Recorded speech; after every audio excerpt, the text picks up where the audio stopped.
Welcome everybody to the Insights lecture, which tonight is entitled New Voices in Science, Agriculture and Engineering.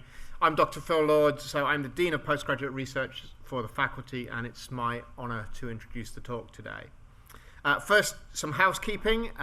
If your phones aren't on silent, they probably should be by now, and we are not expecting a fire alarm, so if the alarm does sound, please follow the instructions of our event stewards who are standing up around us, and make your way out of the building to the car park. We've got two talks today. We're going to do both talks and then we'll do a question and answers at the end, so we'll take you through that as it goes. So first, just an introduction to why we do this talk. Why do we do these talks every year? At Newcastle University we have over 2,500 people who are studying for their PhD or their doctorates. In my faculty we have about 1,000 people who are investigating lots of different aspects of science, agriculture and engineering. The PhD is our highest degree, but it's also the point at which education and learning is not enough. Our PhD students also develop new technology, new understanding, and they form the bedrock of all the research at the university. So while people do PhDs for many different reasons, many of them are earlier in their careers, and that means they'll be using the new knowledge and the new understanding that they've gained to help transform our countries and our society and our lives for better, both for now and for many years into the future. The talks here we choose to speak people who are going to speak by public competition. So we have we've had three people who won the competition tonight. Two of them who are going to speak, which is Nathan Smith, Charlotte Fletcher, and Danny Savage Dixon, who I'm afraid is not able to speak tonight. So I'd like to first of all congratulate all of those people on putting forward their presentations and being prepared to come and stand up in public, because it's not an easy thing to do. And with that, I think we will move straight on to the first speaker, who is Nathan Smith, who's going to talk about digital Sailmate. So a big round of applause, please.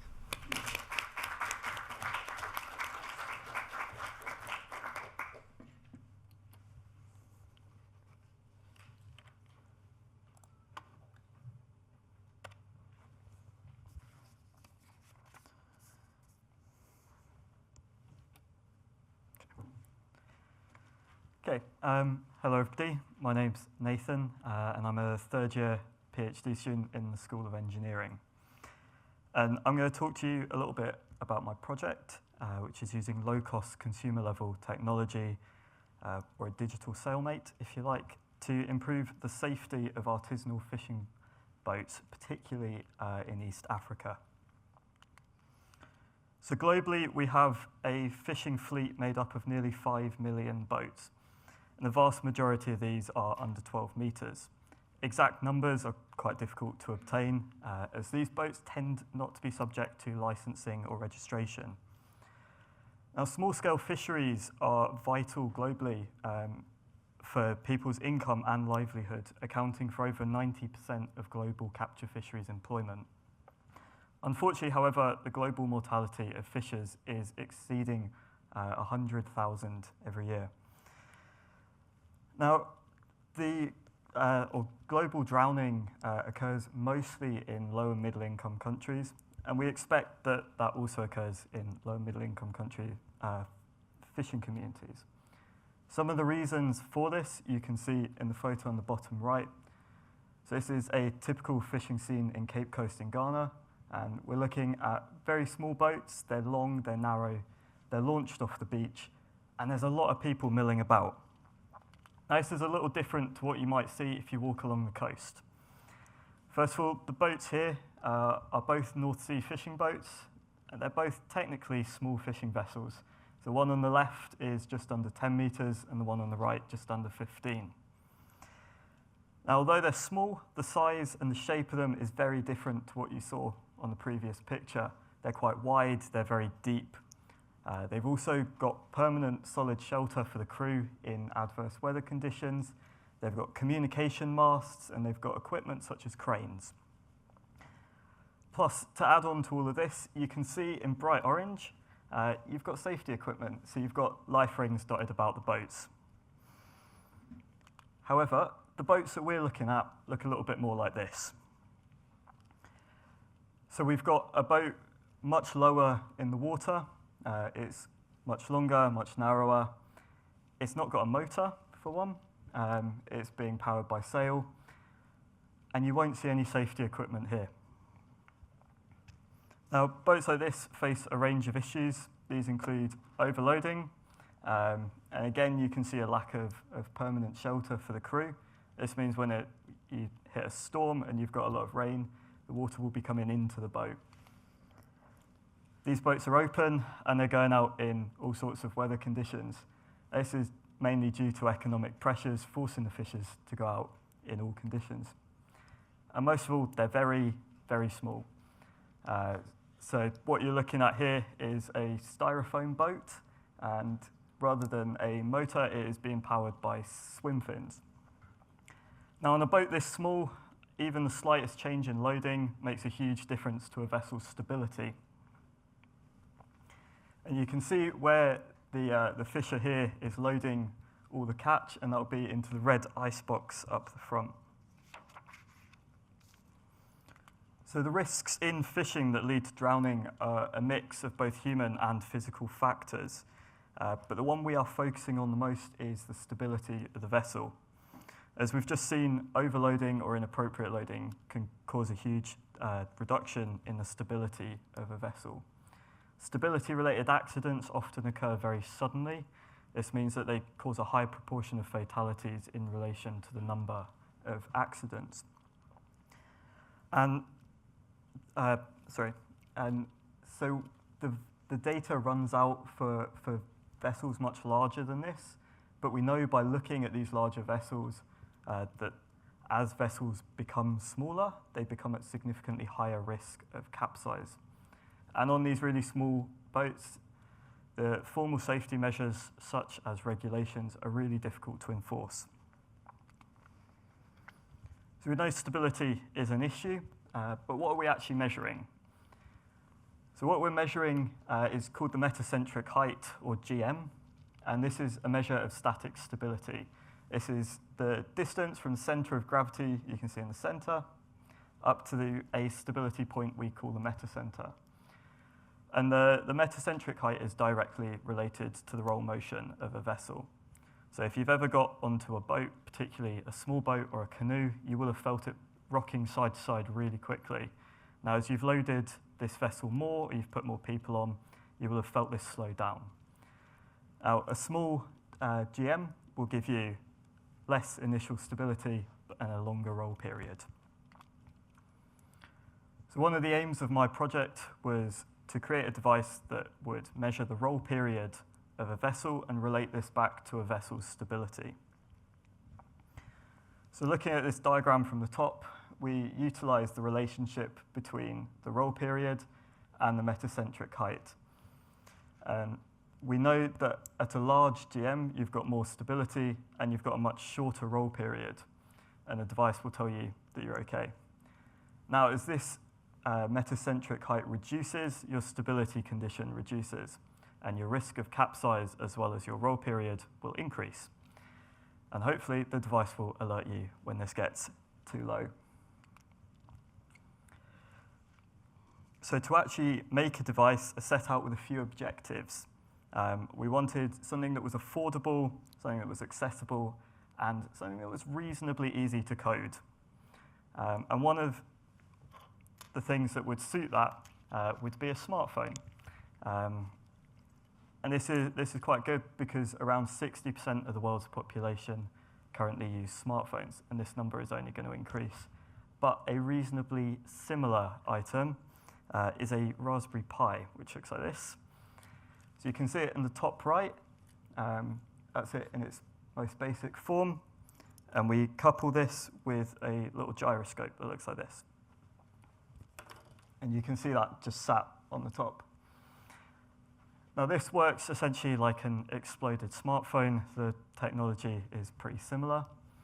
And you can see it in its testing setup in the orange box. This just stops it getting bashed about, and if a boat is a little less stable than we planned, it keeps it afloat. And if you watch out, you'll see this orange box popping up a few more times.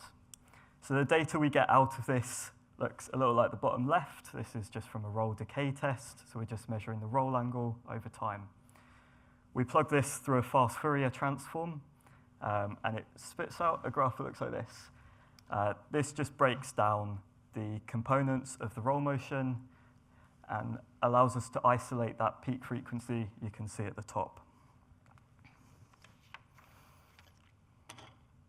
Now, to test what we're actually measuring is accurate, we started off in the Marine Hydro Labs over in the Armstrong building. So we've got our model, and on top of it, just circled in red, you can see a few silver tracking balls. So this is using a system called Qualisys, which is a motion tracking system, and it's really, really accurate. And just behind the red circle, you can see the prototype in a little plastic box. This isn't dealing with the same level of data at all. So what we get out when we've put our data through our fast Fourier transform is we get Qualisys at the bottom with a really, really sharp, clear peak. And this happens just about 1 hertz. And our prototype device at the top, we get the same peaks with just a little less clarity around that peak. And this is really good.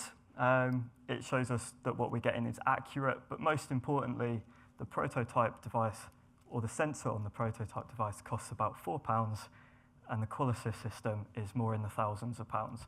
So it's not bad for a little sensor. In summary, as our vessel rolls, we're taking subsequent time snippets, and we're plotting the peak frequency over time. This allows us to monitor how the stability changes of a vessel over time. And when that goes below a given alert level, the device will alert you to this. Now, in practice, this looks a little bit like this.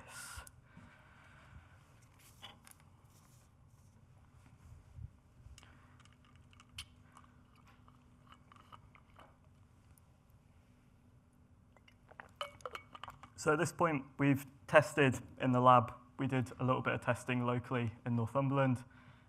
But really what's key to this project is testing firsthand on the boats and with the people that will be operating these boats. So this was done in Lamu, Kenya. This is an island just off the coast of Kenya. And we were hosted by the Flip-Floppy Project. Flip-Floppy Project is an East African movement aiming to end the use of single-use plastics. And through that work, they've built a couple of boats. One of them is this. This is a water taxi, so it's a little bit of a wider boat. It's used mainly for transporting people, hence the name, but also is used for cargo. And the second boat we were using is called the Kiliana Youth. So this is a typical fishing boat. It's a little longer and a little narrower than what you've just seen. And if I can just draw your attention to the top left, you've got what you can see in the middle of the boat is an old fridge freezer. So one of the issues that we're dealing with is a sort of inability to move the catch around. So when you load that vessel, you put the ice in the fridge freezer. When you unload it, you take your fish out of it. This doesn't give you a lot of playing room. The field work was split into 3 main sections. First of all, we needed to measure the boats, and we did some stationary testing, and we ended with some continuous data. The measuring was really important. It allows us to both model the boats for computer simulations, but also for the lab testing that you've just seen. The other important thing is a lot of the boats that we're working with are not built from plans, they're built by eye. Now, this isn't a problem for the actual boat, but it's a little bit of a problem for our data. So there's a lot of parameters that a shipbuilder would normally give you that we're not able to get. So this modeling allows us to estimate these. Our stationary testing tested the applicability of the current small fishing boat regulations to boats like this, which are not really designed to fit into this. Now, this included a few inclining tests roll decay tests and offset load tests. And finally, the continuous monitoring. So this meant putting the device on a boat and letting it go about its normal operations. What you can see on the top right is a vessel getting loaded up with ice before a fishing trip. And then after the fishing trip, you can see a fish being gutted, but also this is the unloading of the catch. And continuous monitoring allows us to see the changes in the peak frequency while we load and unload the vessels. It also allows us to check the effect of forward speed on the accuracy of the frequency detection. In conclusion, the work here really shows how low fidelity or kind of messy data can be used for real-time stability monitoring. And although there's a bit of further refinement needed to get it from something that looks like this, more to something that looks like a phone, it's pretty useful. And there's a little bit of further investigation needed into where we set that alert level, where the safety limits are for boats like this. I'm just going to end on a photo of what the testing actually looks like to show you a few of the issues we face. So we're not testing anywhere that's sheltered. So we're dealing with wind, we're dealing with waves, and we're dealing with a lot of boat traffic. We're also needing to use people as weights, and people are never entirely still. So that hopefully shows you a little bit of my work, and thank you very much.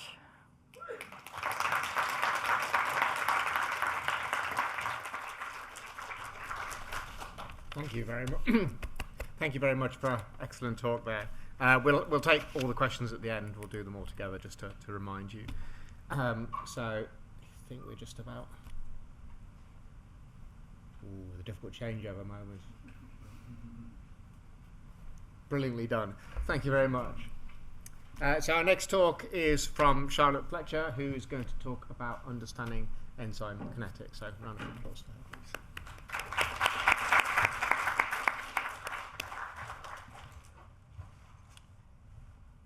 Okay, hello, my name is Charlotte, surprise, and today I'm going to be talking to you about my PhD project, which is looking at understanding enzyme surface mobility kinetics in complex industrial systems.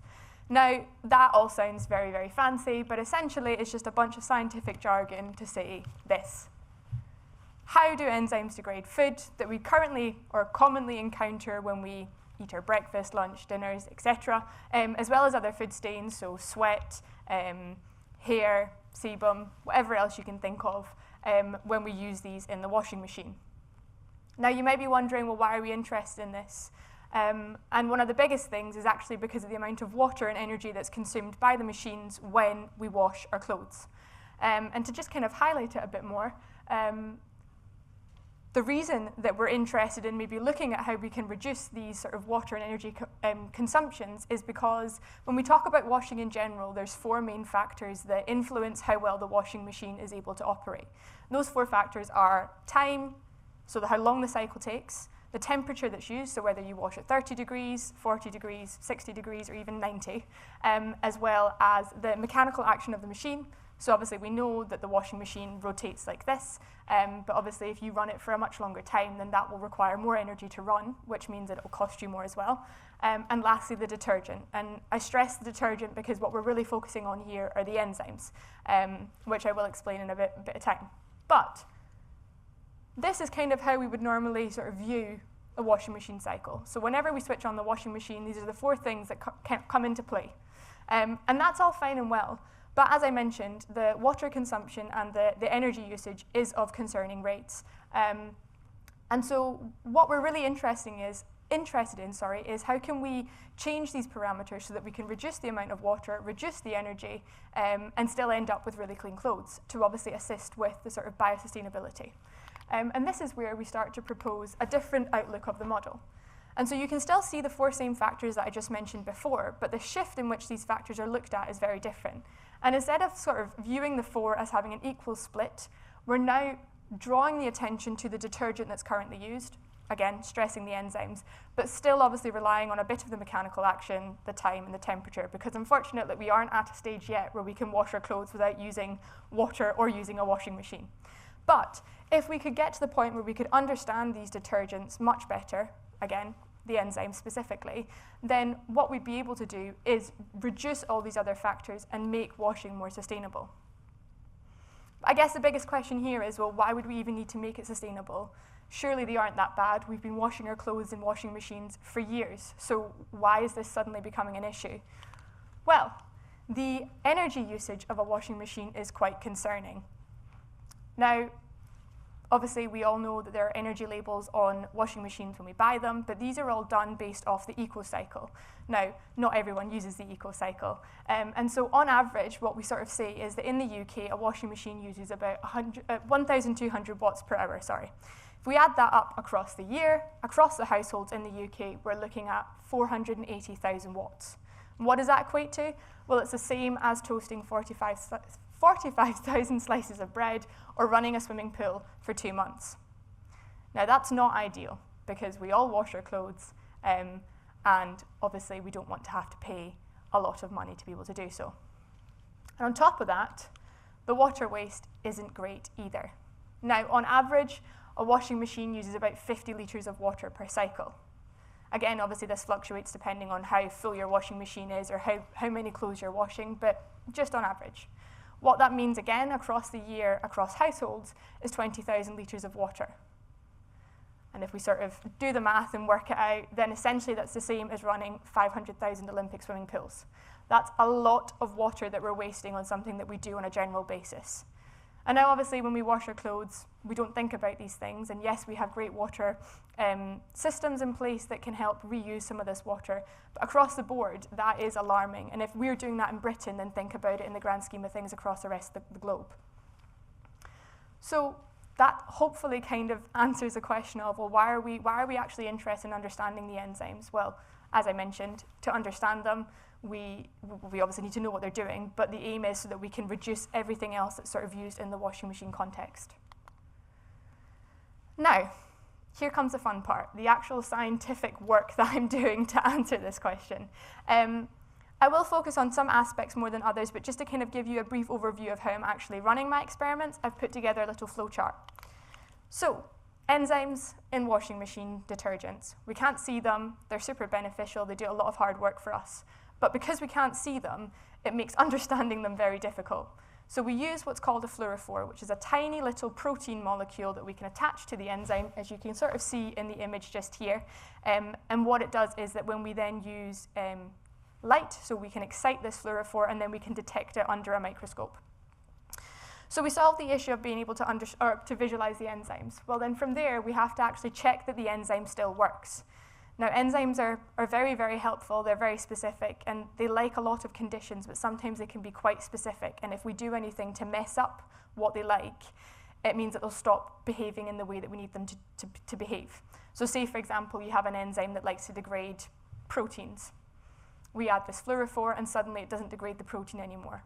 Well, that's not very helpful, because then I can't actually assess how it works in a proper manner. So we run some different activity tests. We then use this miniature washing machine, which I will come on to a bit later. But essentially what this miniature washing machine does is it allows me to simulate how the washing machine operates at home, but in a much more high throughput manner, and it also reduces the amount of water and energy that we have to use whilst I test these. And then we take all of that data, plug it into a model, and then the idea is that we can then improve the formulations that are currently in place and hopefully guide other people to kind of help reduce water, help reduce energy. Now, the miniature washing machine. The way it works is we take this little device here. So it's a circular metal device, and hopefully you can see in the middle that there's a big hole. In that hole, I'm able to suspend any sorts of types of fabric that we're interested in. So whether it's a cotton t-shirt, jeans, you name it, any sort of fabric that you might encounter, we can cut it out and we can place it into the little hole there. And then hopefully you can see that there's two metal sort of tubes on either side of that metal device. There we can plug in plastic tubes that allow us to flow through the liquid of interest.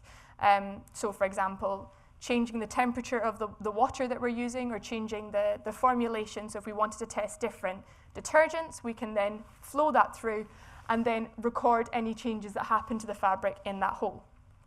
Now this is attached to this over here. Some of you might have seen something like this before, but it is a confocal microscope. Very, very fancy word as well. But essentially what it does is we can take the flow cell device and, if this works, place it just in and around here.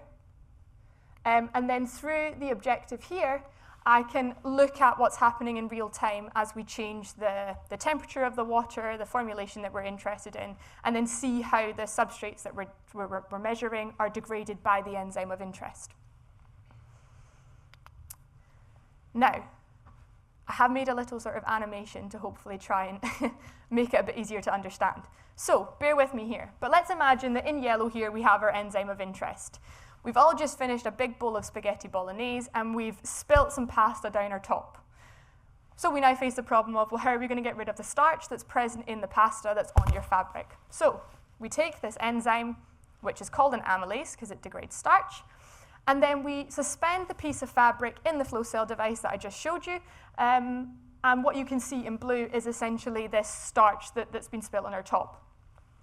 We then flow through the enzyme, and as that's happening, the starch is degraded, and I can record this through the microscope. Is everyone with me here? Yeah? Okay, perfect. So that is in practice how the miniature washing machine works. Now the upside of this is that, as I said, it's a lot more high throughput than having to use a full washing machine. We can play around with lots of specific things that you would normally play around with when it comes to washing your clothes. And we can also test things in conjunction. So say we have both starch present from the pasta, if we go back to my previous example, and also some beef fat from the bolognese that was also present on the pasta. We can use different enzymes, use different fluorophores, and target everything in one go. So we can look at it in a more realistic way. And I will come on to that as well. But it's all fine and well, you can see the animation. I thought I'd actually show you what the data looks like. So one thing that we can also do, which I think is quite important to highlight here, is that it's great that we can record what happens in the washing machine. But as someone who washes their clothes, you're more interested in what happens before and what happens after, i.e., how do your clothes look like before they're washed versus how do they come out after they've been washed. And so this is what I'm working with. We can take an image of a piece of dirty fabric, and then we can treat it with the enzyme of interest and then image it again afterwards. So this here is an image before we've used any formulation. And just to kind of explain it, we have the blue color that you can see is recording the actual fabric fibers, so the cotton that's made of your top, the cotton that makes your top. And then in green is where we see the dirt of interest. So again, if we go back to the previous example, let's just pretend that the green for the sake of this is starch. We then treat with the enzyme, and you can hopefully see that all that green stuff has been degraded. So this is the microscopic version of what you see before and after you wash your clothes. But what happens in between? Hopefully this video will play.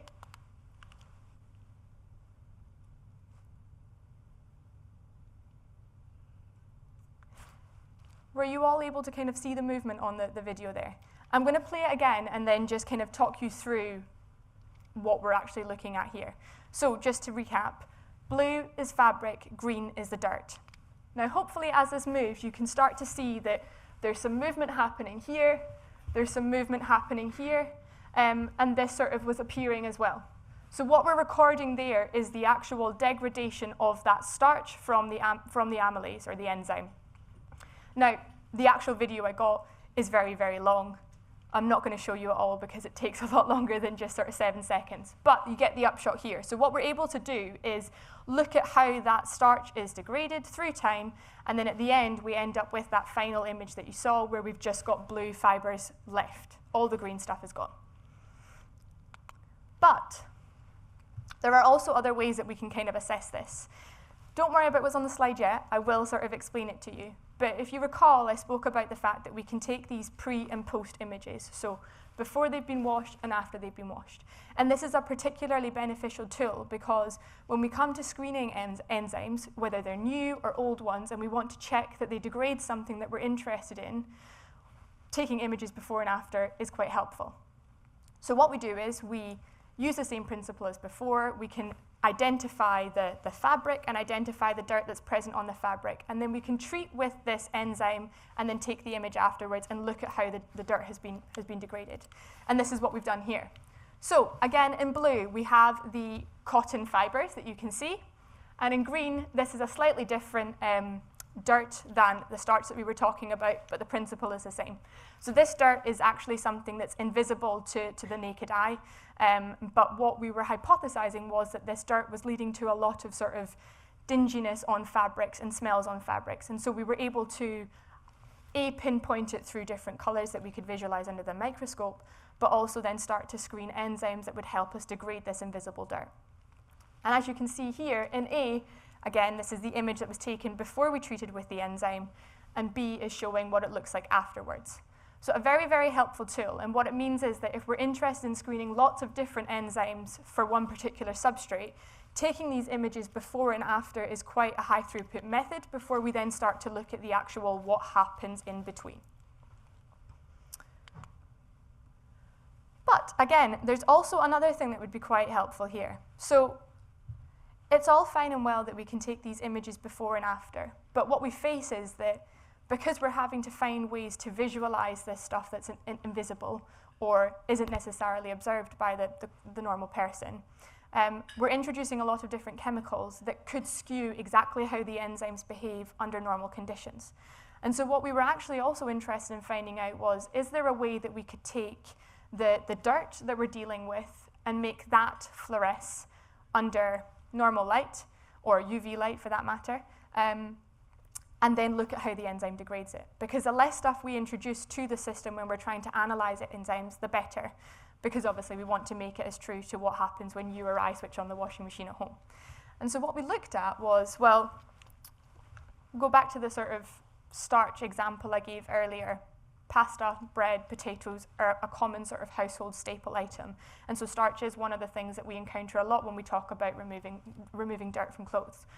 So was there a way that we could make the starch fluoresce? Well, there is. I won't go into the details of how we did it, but essentially what you can see here is this sort of really, really intense blue color. That is just normal powder that you can buy from a supplier that we've treated with a couple of solutions and made fluoresce under UV light. But we can take it one step further. We can produce that fluorescent starch directly on fabric, which again simplifies how many things we have to introduce into the system when we then want to start looking at how enzymes degrade it. And so if you just sort of look at the comparison here, this is what normal fabric looks like under UV light. Nothing on it. See a little bit of fluorescing, but nothing too crazy. And when you then put the fluorescent starch directly on it, it lights up a bit like a Christmas tree. So that was particularly helpful because it means that we can now come in with an enzyme and see, well, how does it degrade it? And hopefully you can kind of see what I'm trying to show here. So if we take that piece of fabric that you just saw that was fluorescing, this is it zoomed in at 10 times magnification under the microscope that you saw earlier. No enzyme on it, this is just the raw fabric that I've cut up and put under the microscope. When we then treat with an enzyme, you can see that that sort of bright speckle of blue has completely disappeared. So what does that tell us? Well, A, the fluorescent starch is still able to be used as a sort of substitution for general consumer items if we're interested in assessing starch. But B, it also shows us that that enzyme will degrade that substrate. So if we want to start looking at how the enzyme does degrade it, we're on to a winning start, essentially, with an area. And yeah, I mean, obviously there's a lot more to it than what I've kind of talked you through here, but the principles of what I'm trying to do are make washing more sustainable for the future. And there are obviously certain things that we still want to accomplish whilst doing so. So we want to make sure that the products that we're using improve, if not remain the same, even though we are reducing the reliance of the temperature, the time, and the mechanical action. We obviously hopefully want to improve the cleaning, because if we are able to understand the enzymes a lot better, we can hopefully put them into better formulations or better solutions that will improve the efficiency of them. We want to use less water because we can't continue using the amount of water that we're currently using. We want to lower the temperature because we already know from other research that washing at 30 degrees is much better for the longevity of your clothes, but it has the added bonus of obviously being beneficial for the environment. And lastly, if we have shorter cycles, it means that these things that we sort of view as mundane tasks that take a long time, because your standard 40-degree wash is taking 90 minutes of your day. If we can reduce that to say 25, 30 minutes, it won't be such a time-consuming task, but you'll still end up with an amazing end product. And that is everything.